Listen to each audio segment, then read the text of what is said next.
अल्लाह वालों का हमेशा यही शेवा रहा कि उन्होंने अल्लाह की शिकायत किसी से नहीं। ये जुमला याद रखिएगा जो मैं अर्ज करने जा रहा हूं, जो मैंने अर्ज किया। उन्होंने अल्लाह की शिकायत किसी से नहीं की। और हमें क्या हक पहुंचता है कि अपने रब की शिकायत सबको करते फिरें, इसलिए कि कोई रब से बड़ा तो है ही नहीं और किसी के चाहे से कुछ होना ही नहीं। जब किसी के चाहे से कुछ होना नहीं तो उसके पास जाकर रब की शिकायत करके फायदा ही क्या है। इसीलिए कुरान कहता है कि हजरत याकूब ने शिकायत की, लेकिन किससे की?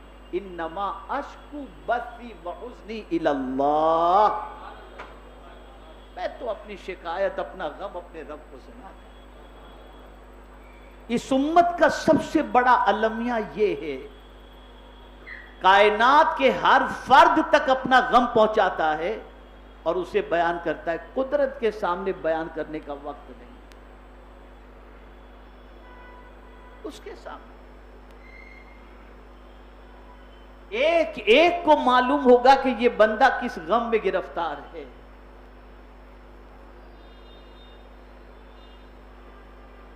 लेकिन अल्लाह अज़्ज़ व जल्ल की बारगाह में अपने गम की शिकायत करने का उसके पास टाइम ही नहीं।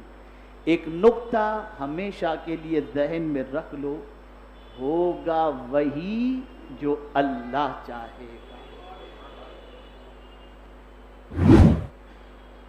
और अल्लाह खुद फरमाता है फ़ाआलुल लिमा युरीद,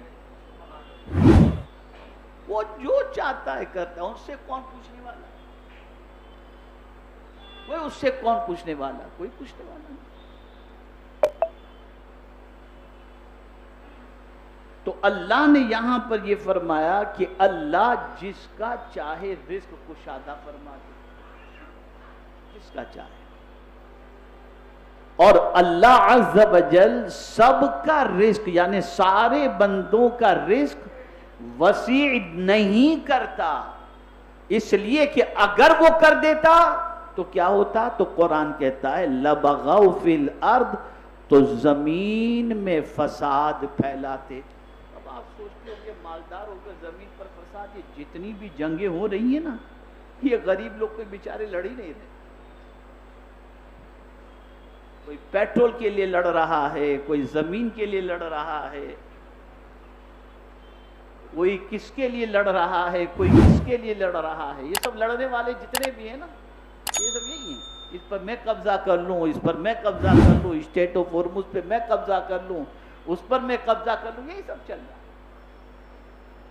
तो मेरे अल्लाह के इल्म में यह बात है कि अगर मैं सबको मालदार कर दूं और सबका रिस्क वसी कर दूं तो जमीन पर फिर अमन नहीं रहेगा, जमीन पर फसाद फसाद और फसाद फैलेगा।